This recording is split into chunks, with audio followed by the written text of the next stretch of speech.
It's that time. Let's walk in faith, talk about anime, and grow together. Welcome to Rev's Otaku Talk.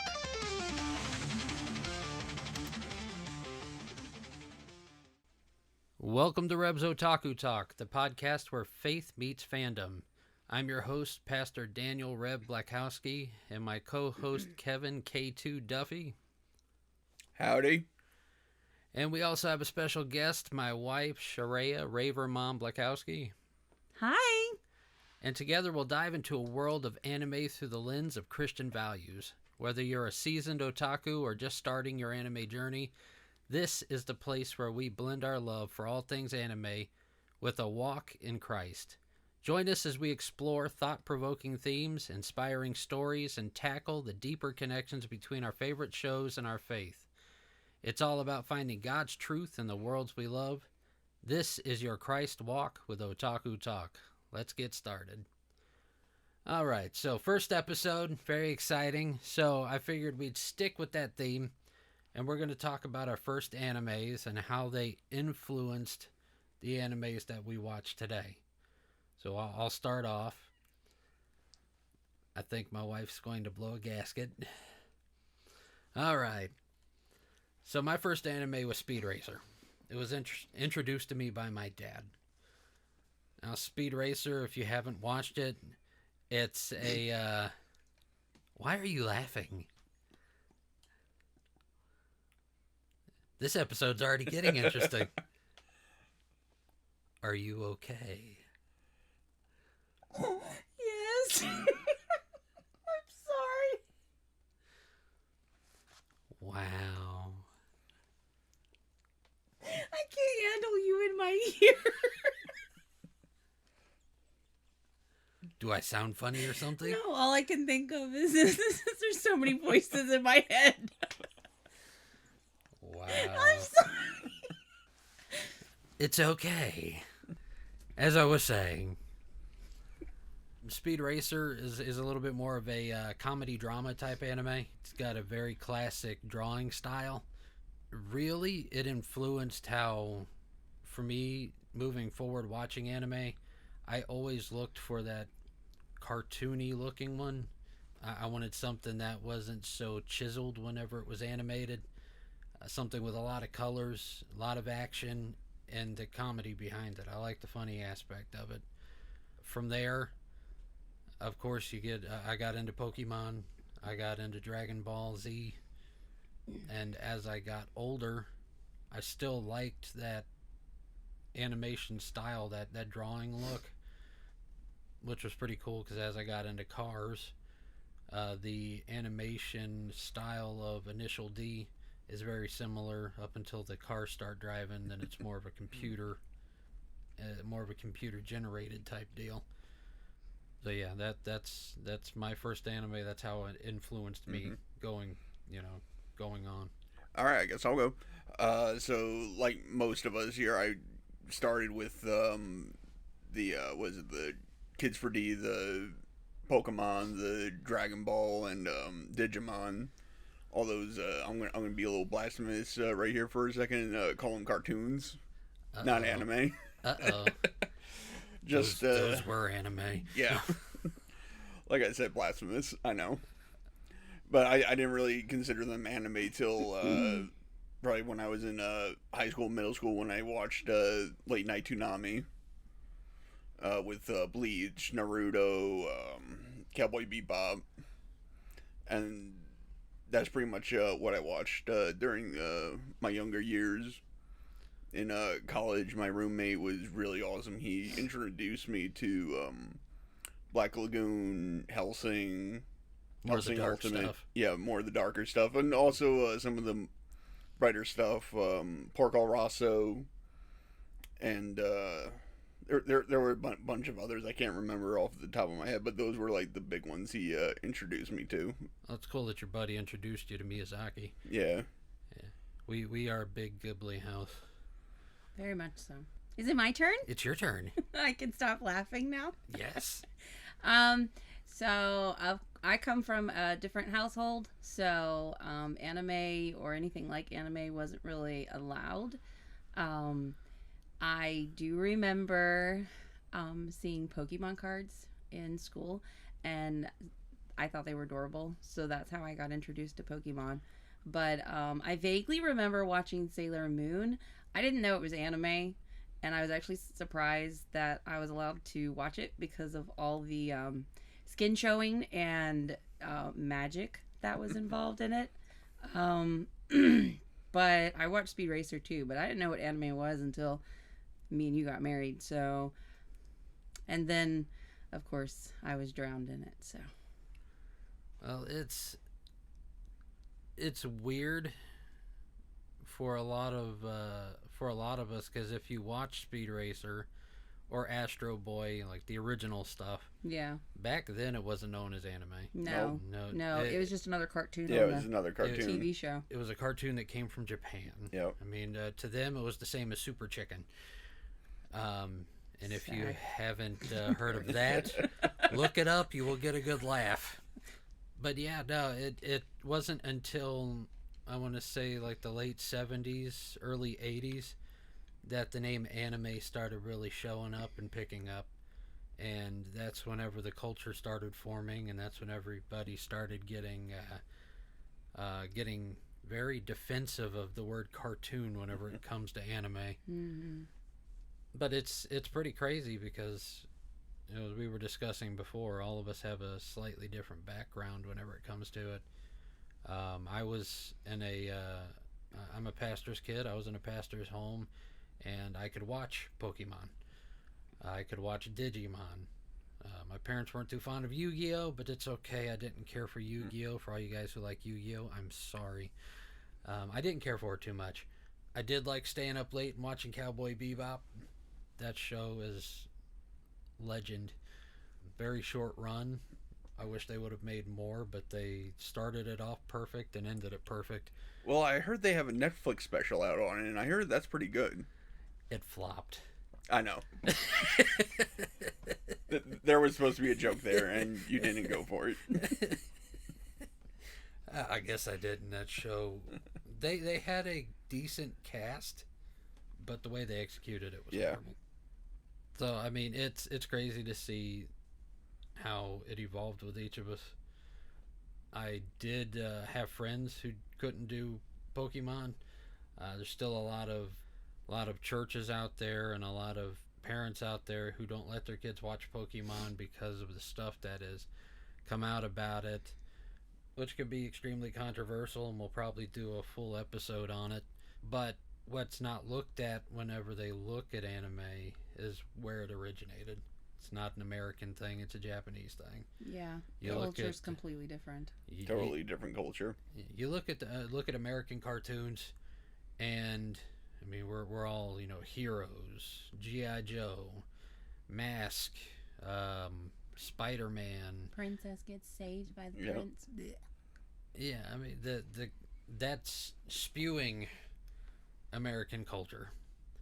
You have Japanese culture, and it's completely different. They are very much into their history of mythology. They're very into their superstitions, you know, and they aren't afraid to take it and then merge it with the country's past history and produce something that we've never seen before. Mm-hmm. Funny she brings up the princesses. I mean, show me an anime where the princess isn't the one duking it out and fighting everybody off.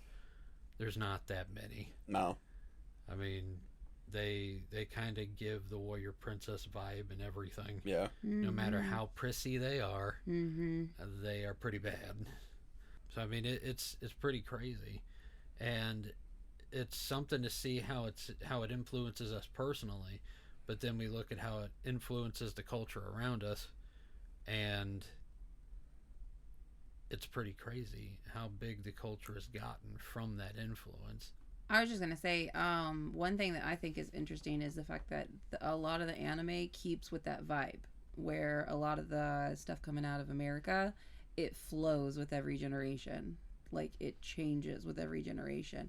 You had all the original princesses getting saved by the princes, and then you have like Moana and Elsa, where they're the ones saving everybody, and now they're remaking things where they're doing that. Like they flip flop. They don't stick with one thing. Oh, they gotta look at it. I mean, going back to like Speed Racer, I mean, Trixie was always a damsel in distress. That woman, she liked to get into a fight, but she'd always get caught, and then somebody had to help get her out of it. Would cause more trouble.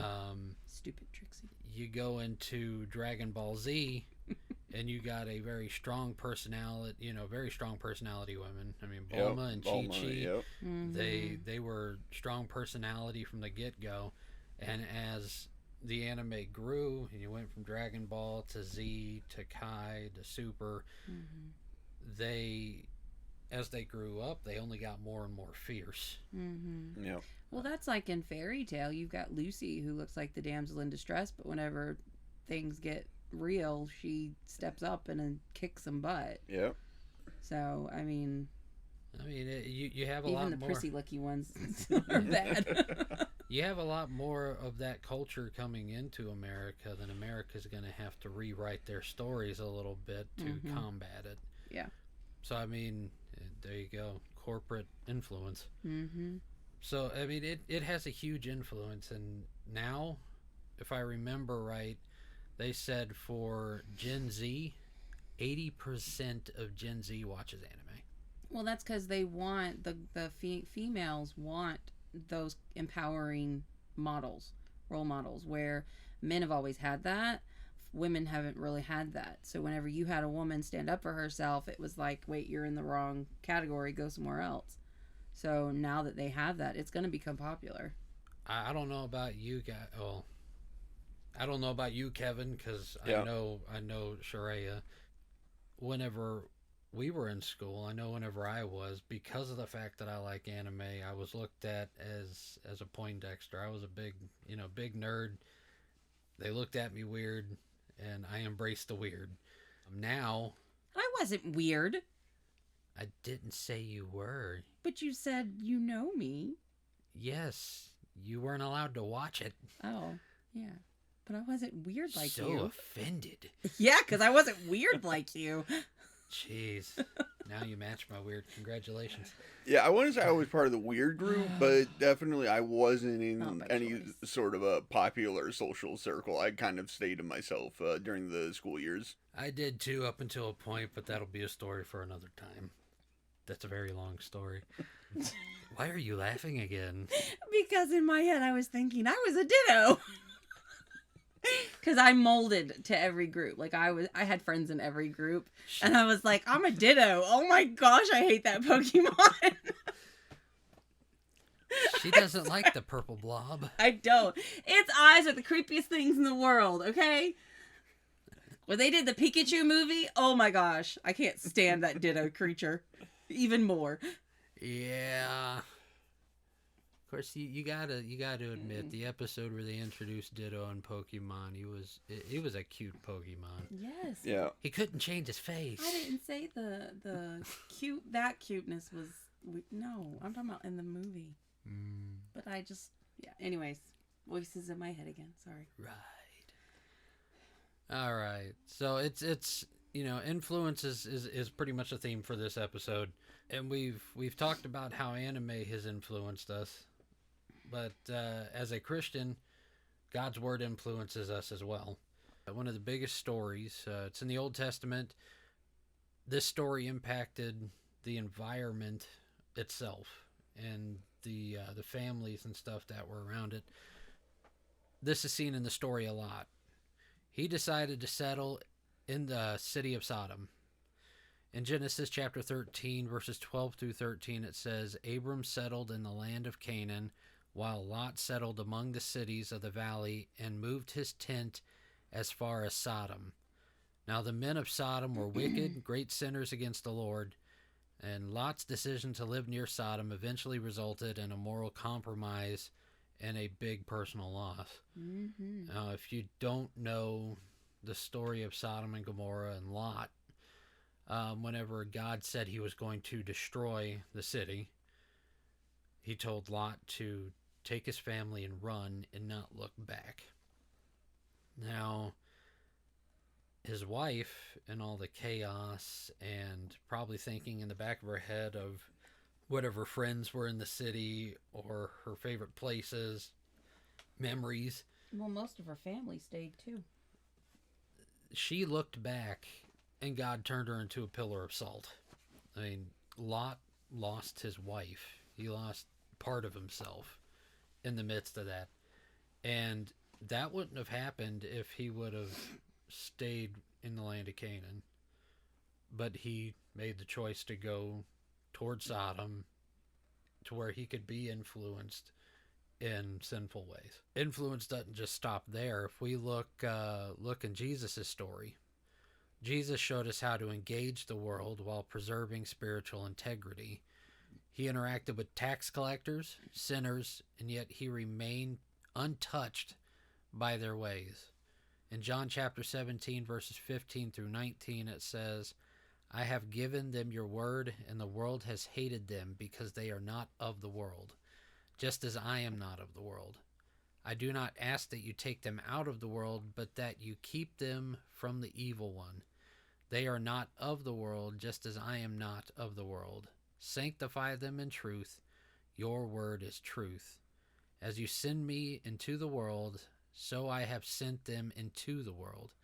And for their sake I consecrate myself, that they may also be sanctified in truth. Jesus' life serves as an example of how believers can live in the world without being shaped and influenced by it, influencing those around them in a positive way without being corrupted. That is the hardest thing as a Christian. We go out into the world, we go to work, we hang out with friends who may not go to church, family members alone.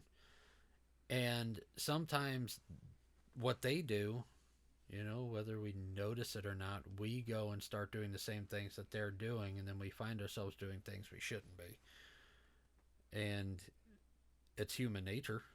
We're going to slip up, we're going to make mistakes, but are you going to let those mistakes define you? Or are you going to catch yourself, put yourself back on track?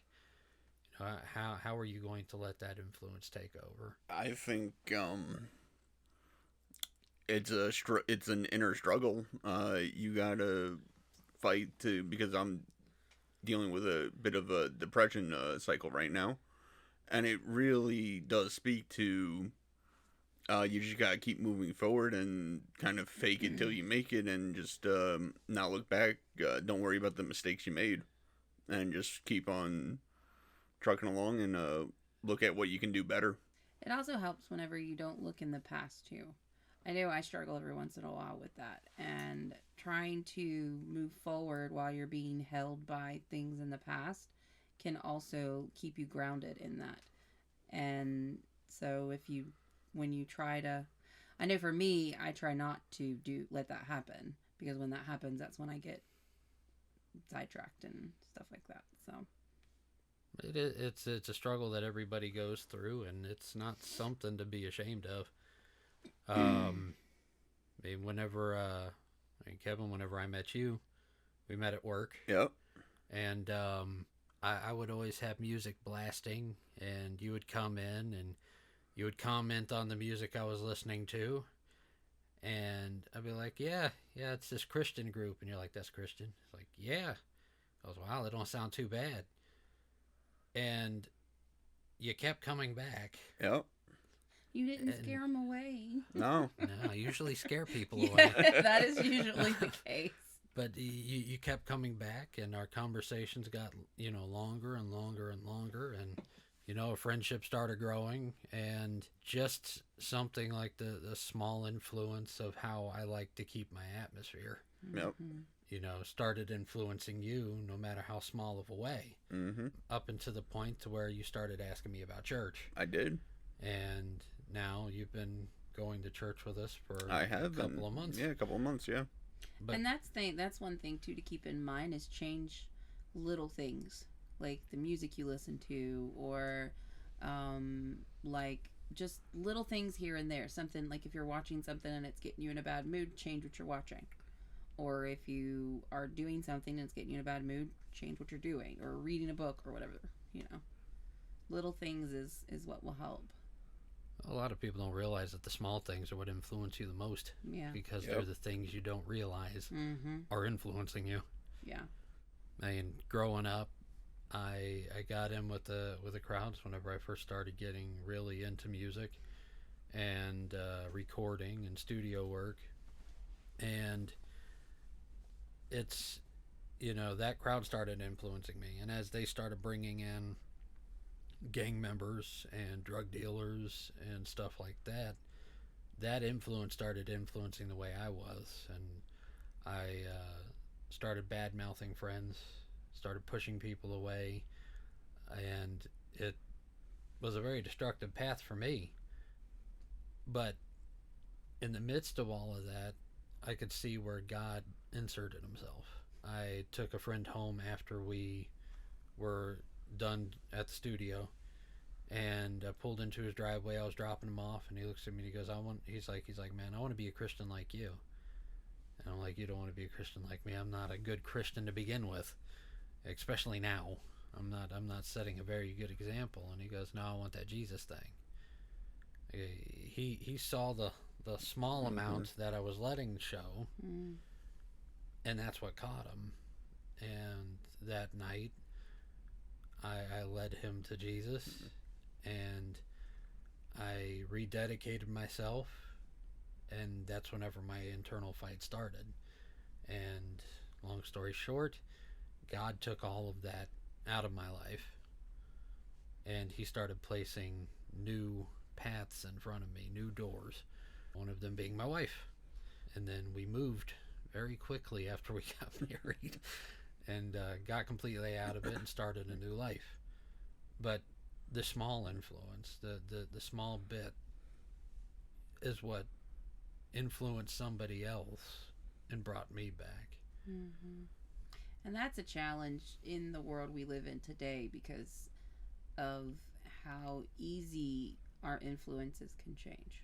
I've noticed that a lot lately. Your influence can change very easily because there's so many different advertisements and so many people in your life, and you lose focus very easily because of the fast-pacedness of our lives if you're not careful. And it's the truth. I mean, we've all three of us have brought up Pokemon. I thought it was pretty awesome how in the first season, the Indigo League, how after they escaped the Queen Anne's and they got out of the ship and back up to the surface, and Gyarados, Magikarp turned into Gyarados, and all that fun stuff started happening with Dragon Rage and stuff like that. And Brock starts talking about the story of Noah. Small influence. Very small influence. He does? Yeah. He does. Yeah. Really?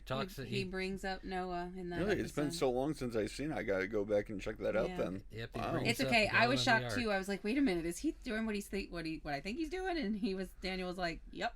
I was like, okay. Well, the cool thing is going back to influences and anime and the culture. I was reading an article where it was talking about why we see so much religious symbolism from Christianity and anime, and that's literally because as they talk to the directors and the producers and the artists and the creators, they think that Christianity is fascinating. They are interested in it.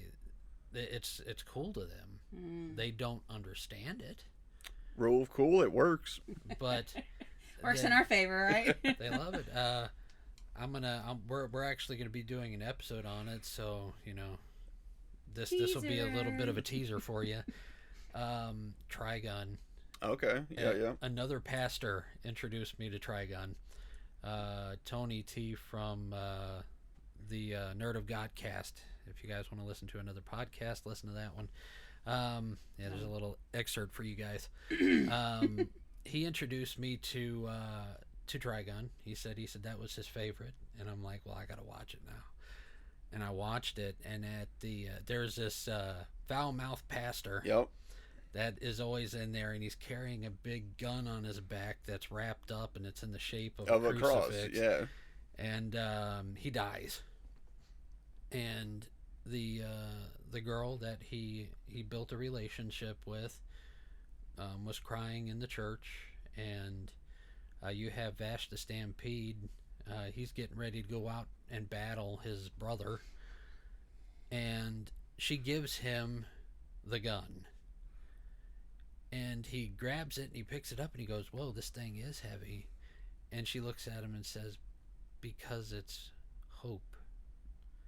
And the goosebumps that came with one scene, I was just like, got goosebumps right now. Cow, man. That's pretty cool. The small influences that Christianity is having to people who don't even know what it is. Yeah, it's seeds being planted. And they are already grasping small concepts of mercy, of grace, of hope, peace.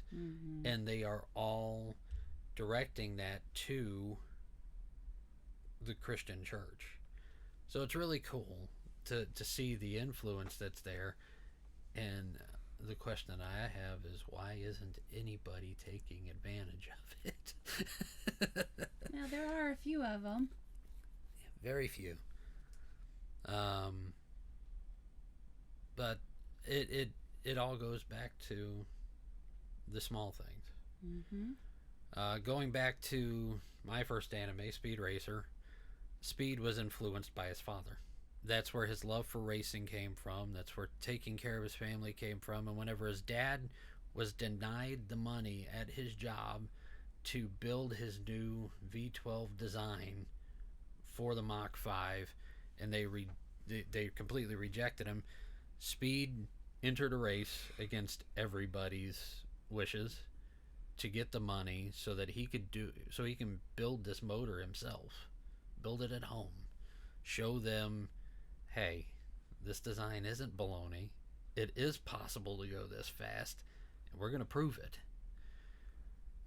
So he did that, and no matter what came against him, no matter who yelled at him, no matter who tried to make him crash, no matter who was shooting at him, he wouldn't stop. And the influence of his father showed in it. As people thought, people looking at it would think that his dad completely gave up. But he knew that they were coming after his design.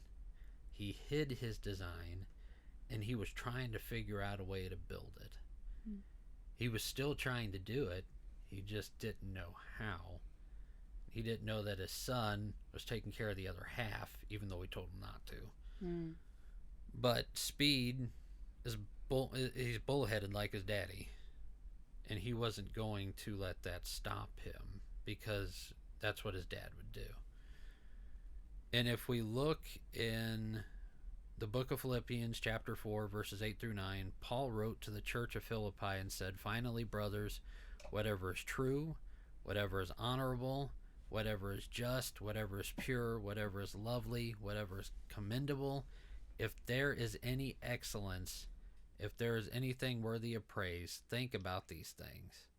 What you have learned and received and heard and seen in me, practice these things, and the God of peace will be with you." That's Paul talking about the teachings of Jesus.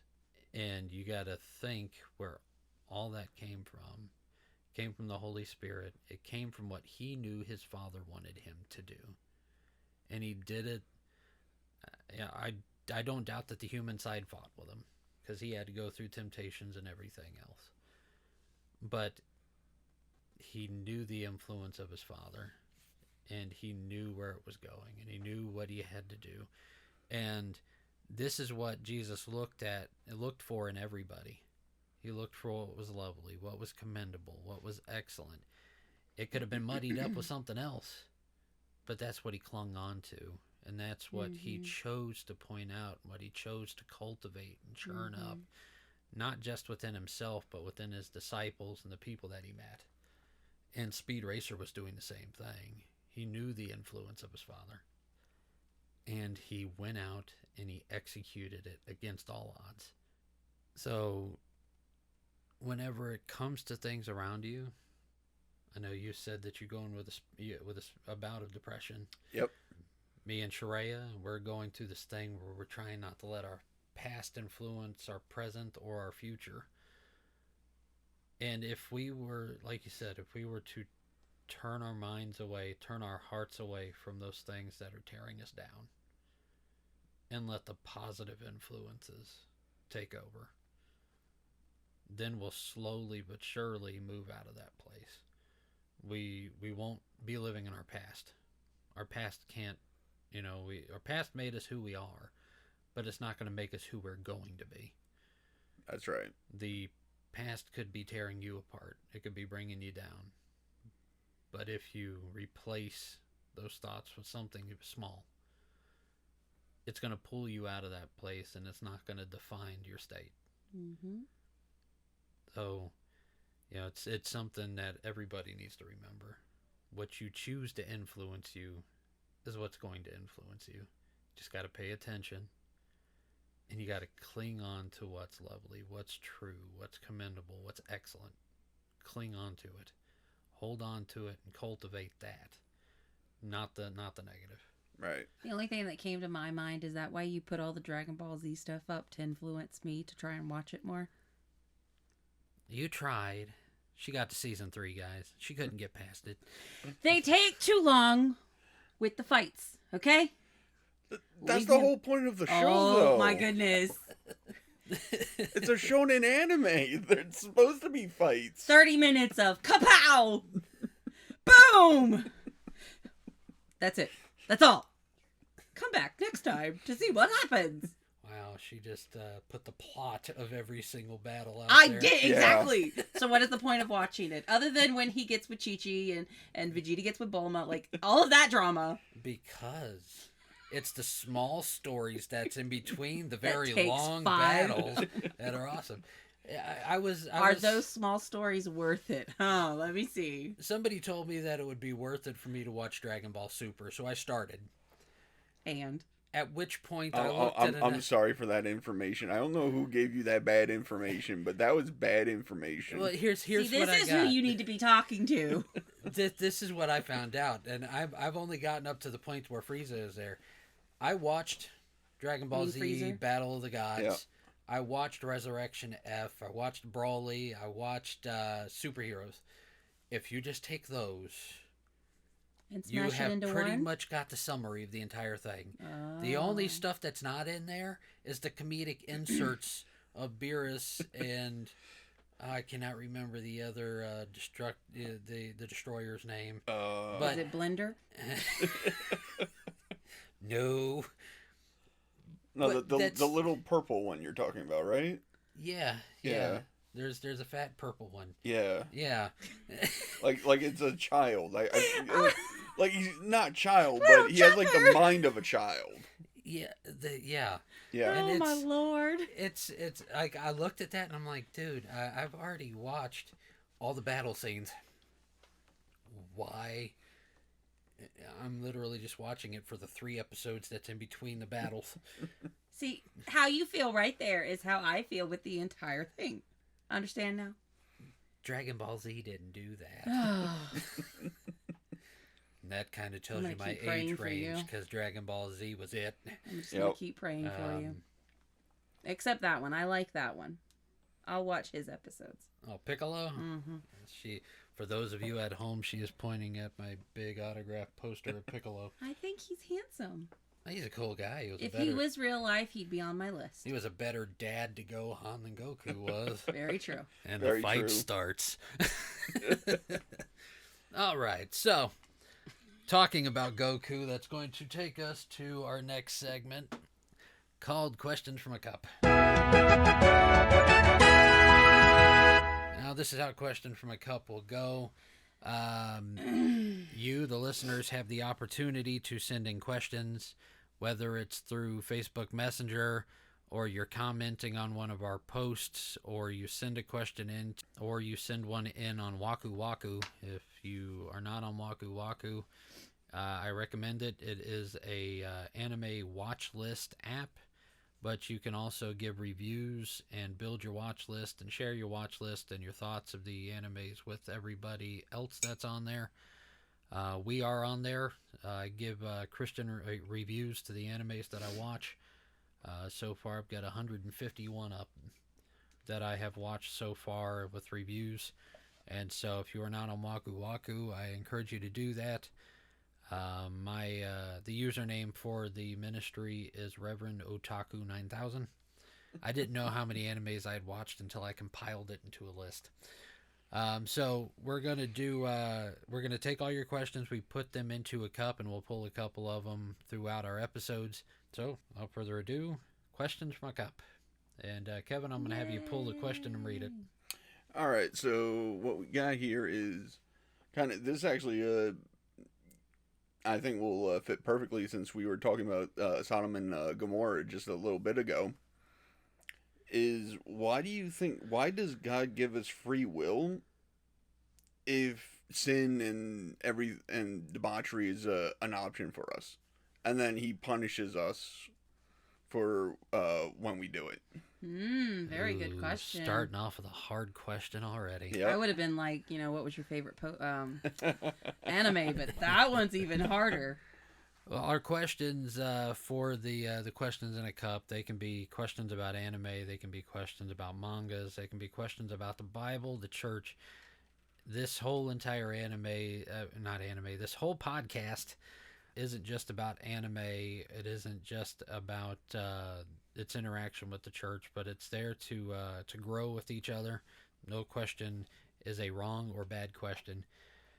God gives us free will because He wants us to make the choice.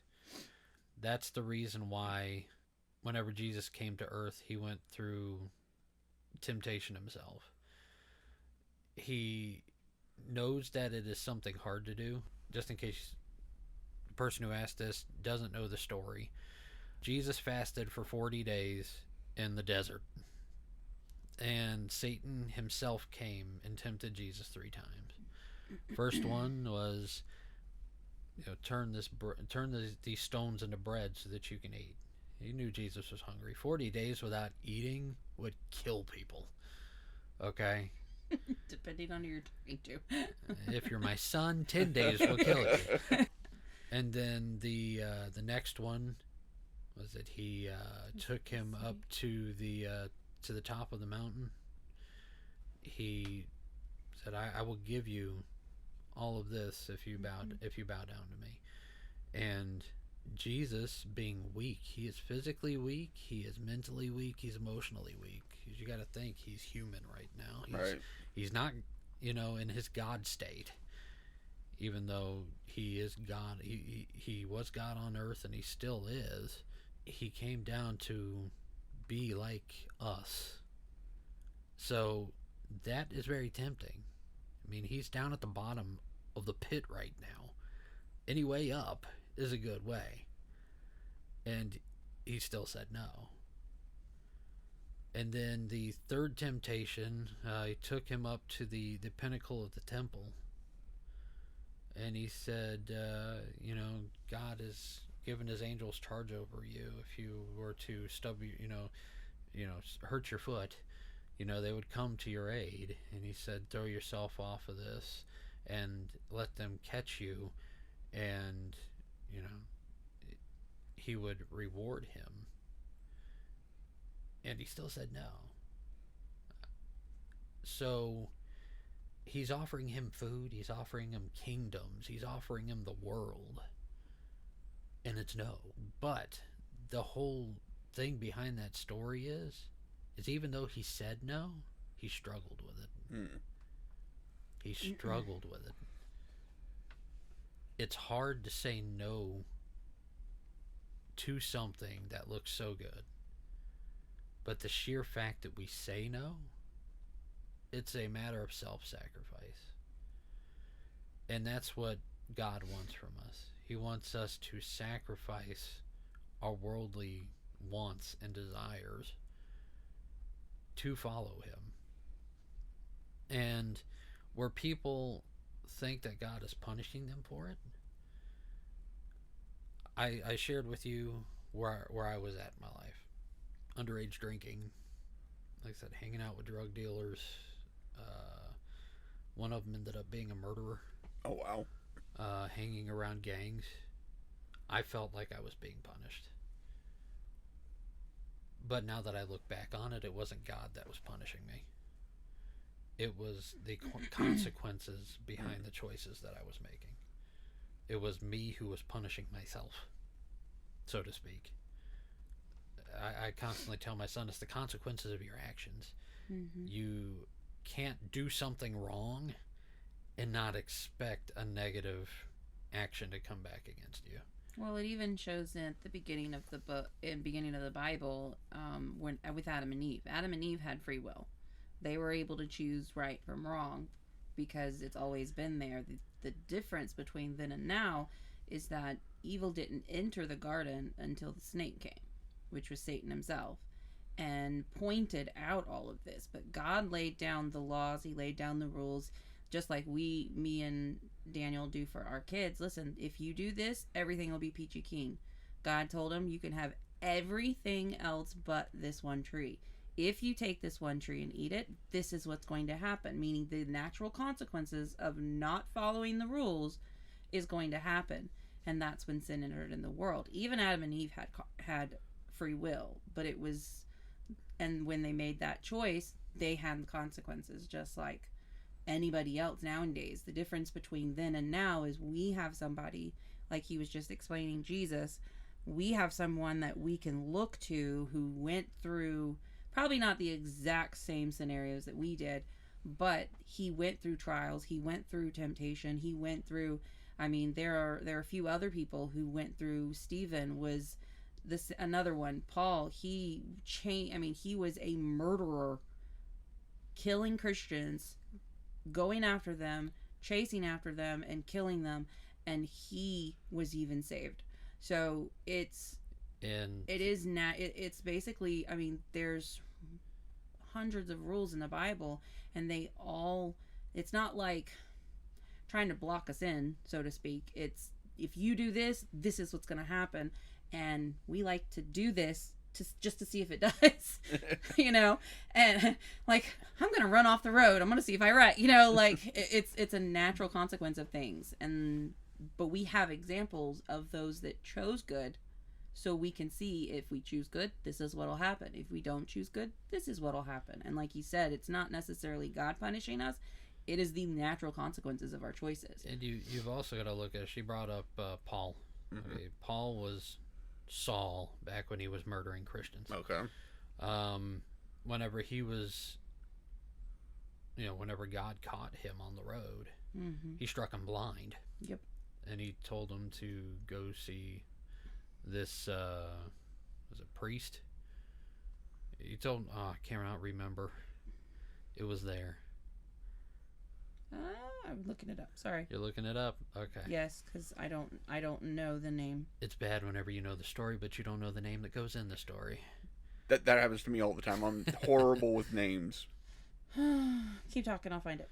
Anyways, he told him to go. He struck him blind, and he told him, go to this place and see this guy. And he had already spoke to the gentleman that he's sending Saul to. And he told him, he said, Saul's going to come to you, pray over him, and listen, and speak to him. And he told Saul, go to this guy and listen to him. And whenever the whenever the guy prayed over Paul or Saul and spoke to him, he gained his sight back. Sometimes what we see is God punishing us. This is where it's all leading up to. Sometimes what we see as God punishing us is him redirecting us. It's him pushing us back onto the path. Yeah, I ain't even going to try and say that name, sorry. Let me see. Ananias. There you go. There he is. In a vision, he has seen a man named Ananias come and place his hands on him to restore his sight.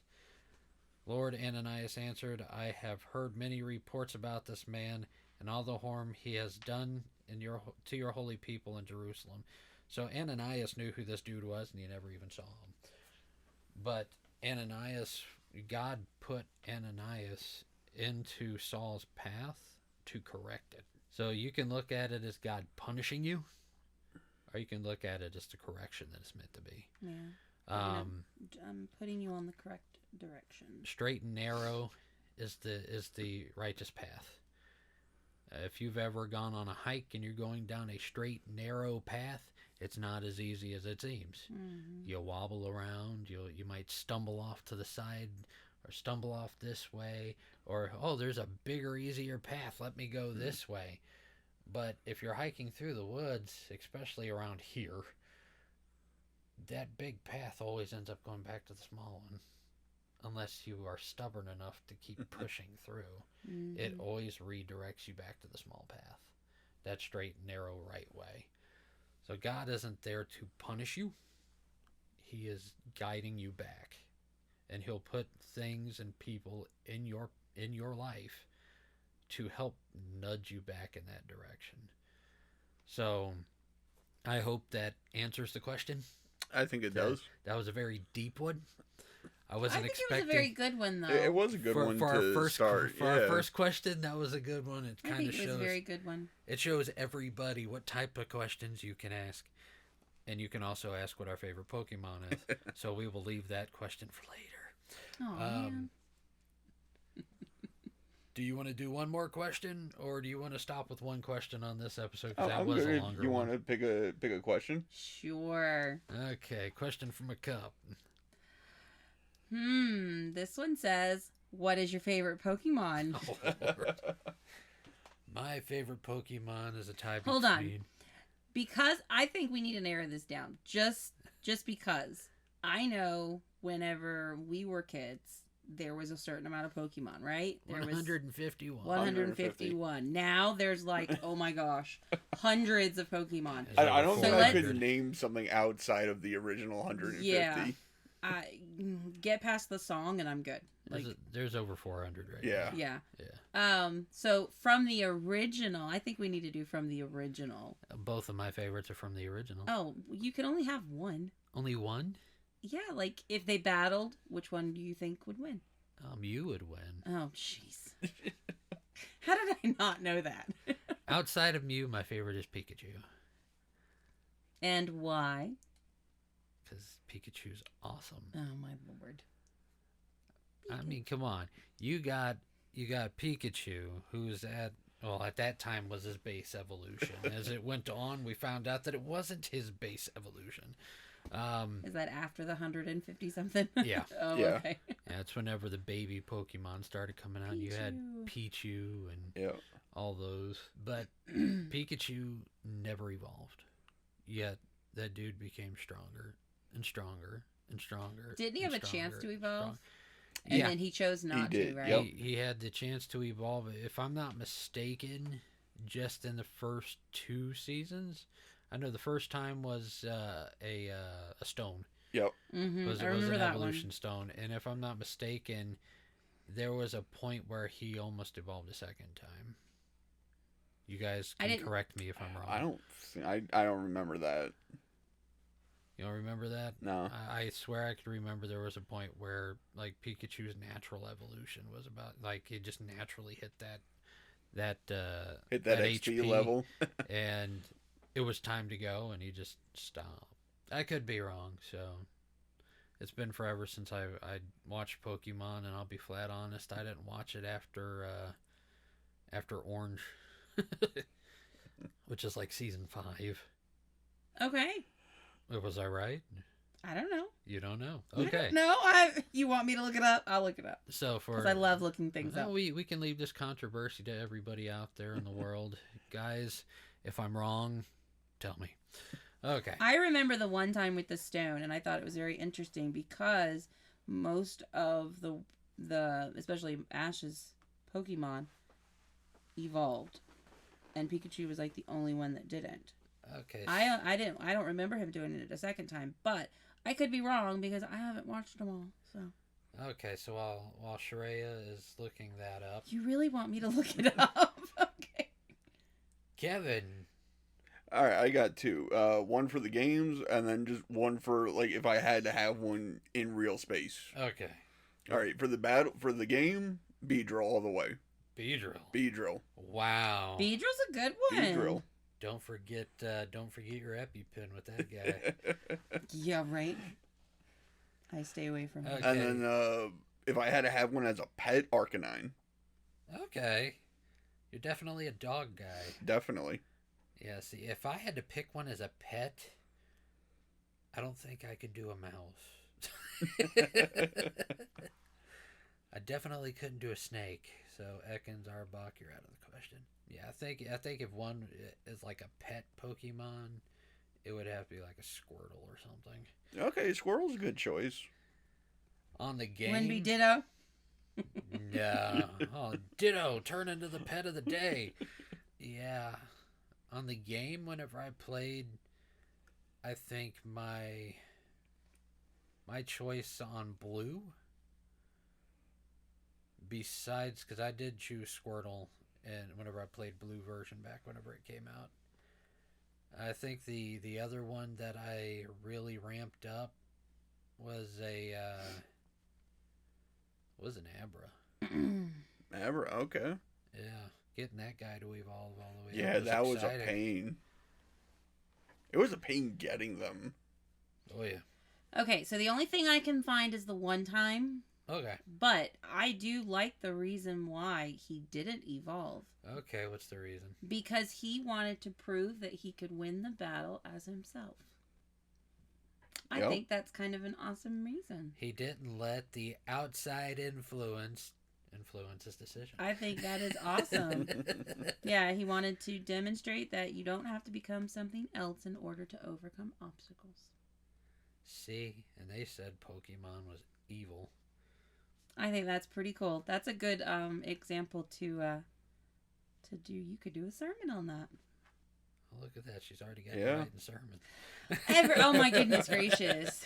You know, ever since I started seeing connections between anime and things in the Bible, like You're welcome. I can't not. Well, it's not just like anime, like even in music, even in movies, and I mean, my goodness, I could have books and books and books wrote if I wrote everything down. Somebody once joked around with me going to preach at a church one time, and I was like, yeah, I can write one of my anime sermons and bring it up there. I think the joke ended there. Might have been one of those ones that don't believe in that stuff. But. Yeah, I'm actually just rewatching Bleach. Yeah. And oh my god, I did not realize how much influence there is in that one.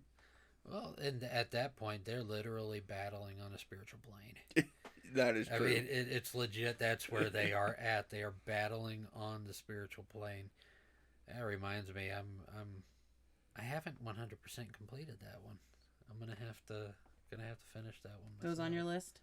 Oh, it's on the list. It's just which ones am I gonna finish first? I have Too so many many. on my list. Thanks to you and my students, I will never stop.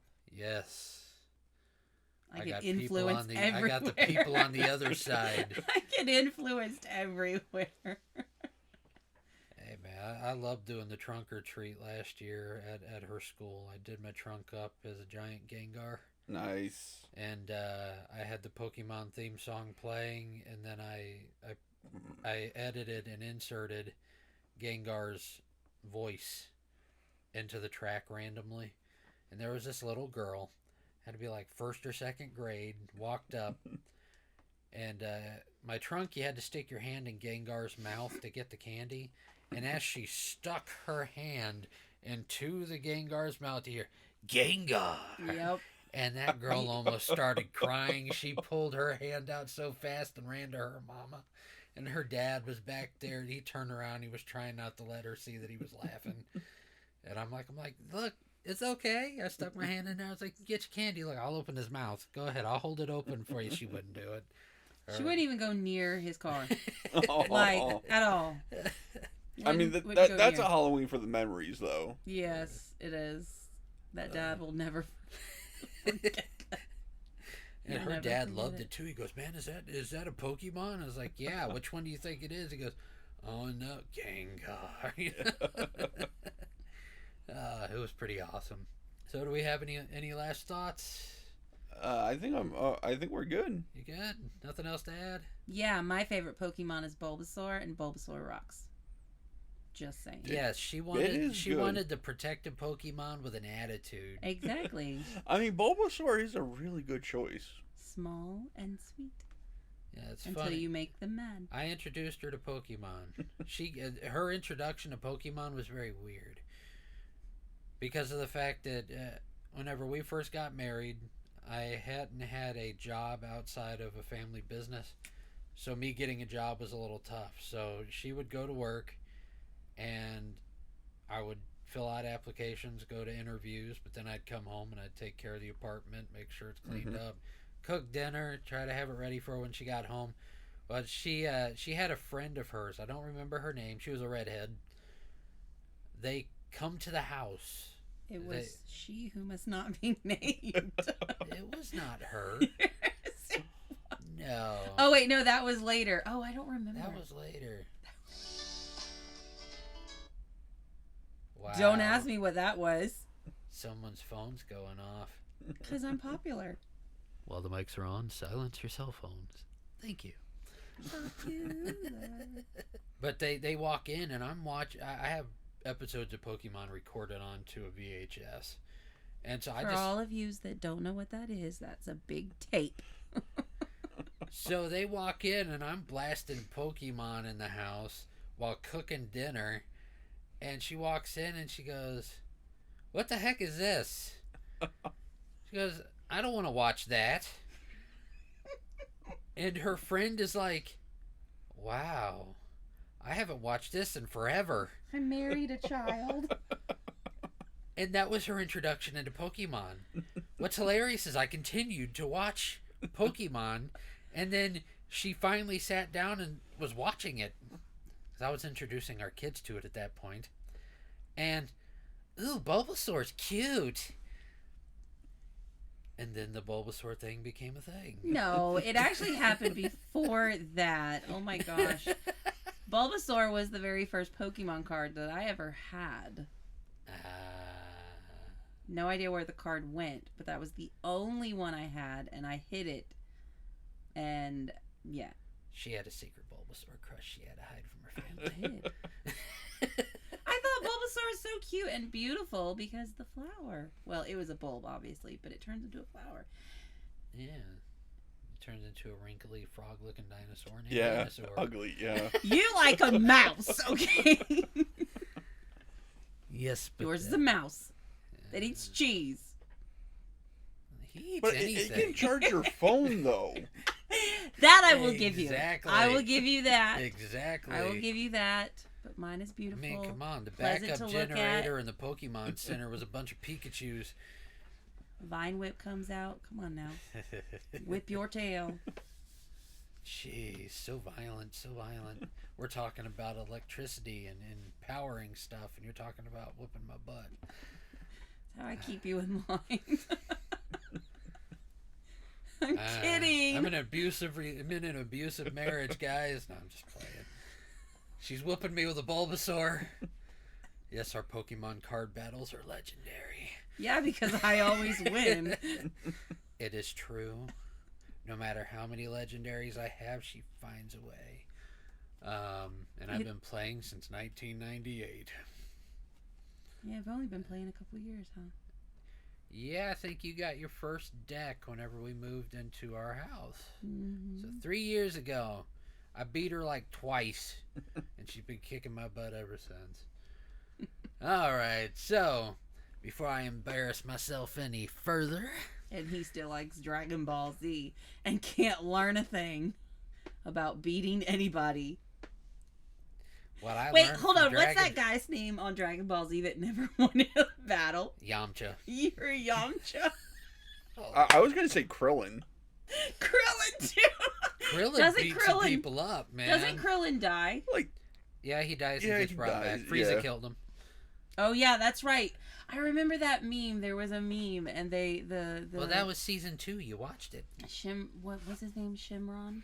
What, Shinron? Shinron? Shenlong? What's the dragon's name? Shinron. Shinron It was a meme, and there was Bulma and Goku were standing, and the dragon comes up, and the caption is, "Would Krillin die again?" I think Goku died more times than Krillin did. Poor Krillin. So, on that note, before she embarrasses me any further, we're going to bring this exciting first episode to a close. Remember the things you let into your life, whether it's people, bad media, or your surroundings. Do not let the world influence who you are and the decisions you make. Whatever is true, whatever is honorable, whatever is just, whatever is pure, whatever is lovely, whatever is commendable, if there is any excellence, if there is anything worthy of praise, think about these things. What you have learned and received and heard and seen in me, practice these things, and the God of peace be with you. Father God, I thank you for the opportunity to come together in fellowship and to do this podcast and to share our experiences and our thoughts in your word. God, I pray that all the people that are listening to this, God, that they take the words that's spoken, they hide it in their heart, and they go out and they share your word with other people, and they share this podcast because it's ordained by you to help people going through a hard time in a very specific and awesome way. In Jesus' name, amen. Amen. So, thanks for tuning in to Reb's Otaku Talk. Don't forget to follow us on Facebook, X, and Waku Waku. And leave a review and share your favorite anime moments with us on social media. Until next time, keep your faith strong and your anime collection strong. See ya. bye. Take care. Now I can hit the stop button.